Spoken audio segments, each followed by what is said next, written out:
Hi, my name is Ilma and welcome to my channel. I've been posting Christian blogs 11 straight years every day. Today I'd like to share Genesis 16 verses 1 to 6. Here's the word of God.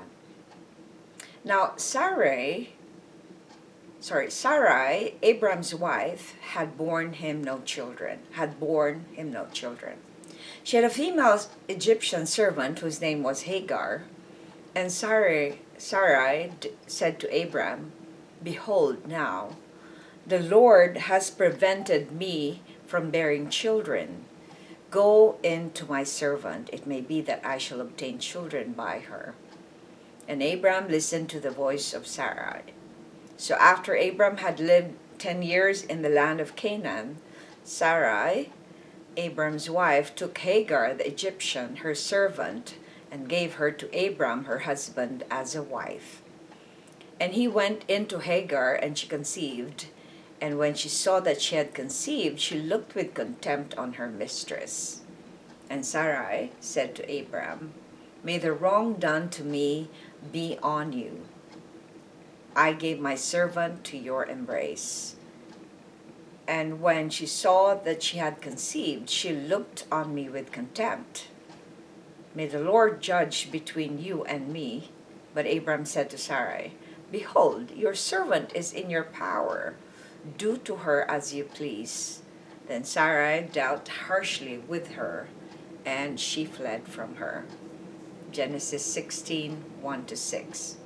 Here's the poem I wrote inspired by those verses. When Sarai took matters into her hands.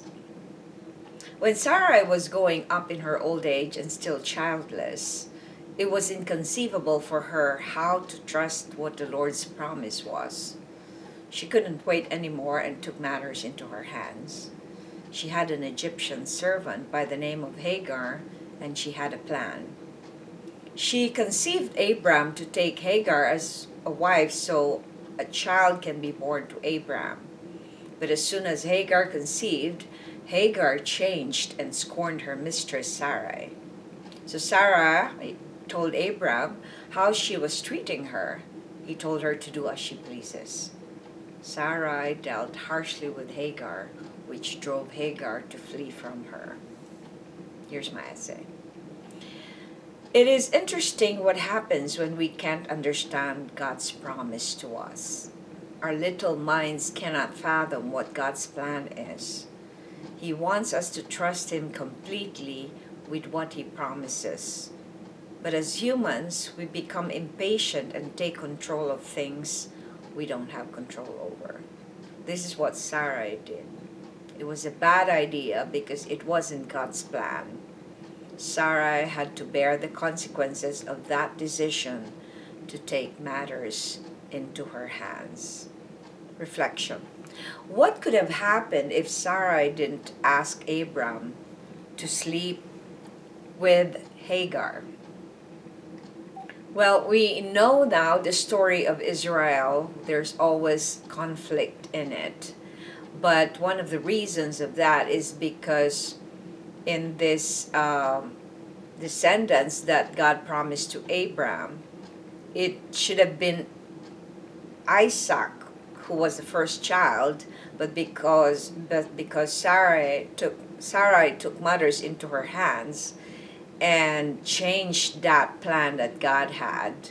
So she meddled with the original plan, but even when she meddled, God still used Abraham's son Isaac as the heir. But at the same time, he did not abandon Ishmael, who was the first son in terms of who is older, because Ishmael came first before Isaac. But in that culture, it doesn't matter who is first, but it matters who God chooses. So God chose Isaac to be the offspring that everything will be coming from in terms of the lineage of Jesus. So what could have happened there?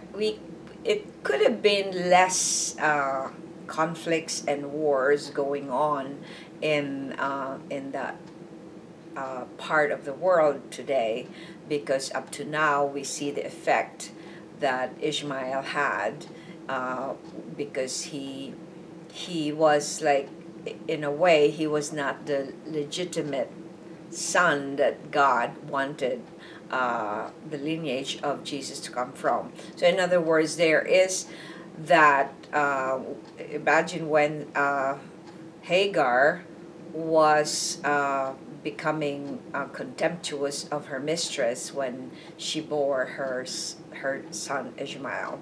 But God still took care of Hagar even when she went out in the mountain, and so Ishmael grew up in the mountain as well.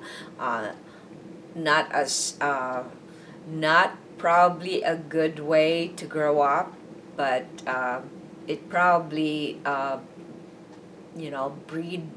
breeded some rebellion in him as well, that we could actually see.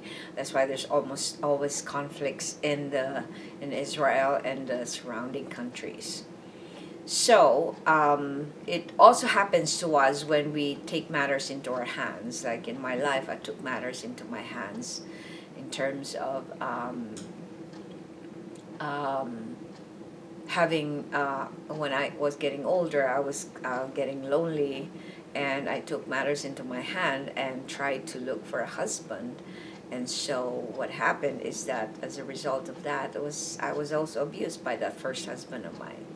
So we will always suffer the consequence of something that God didn't plan and that we mess up. Thanks for watching. I hope you check my website at ILMA'S.com for artworks, photographs, and a copy of this blog.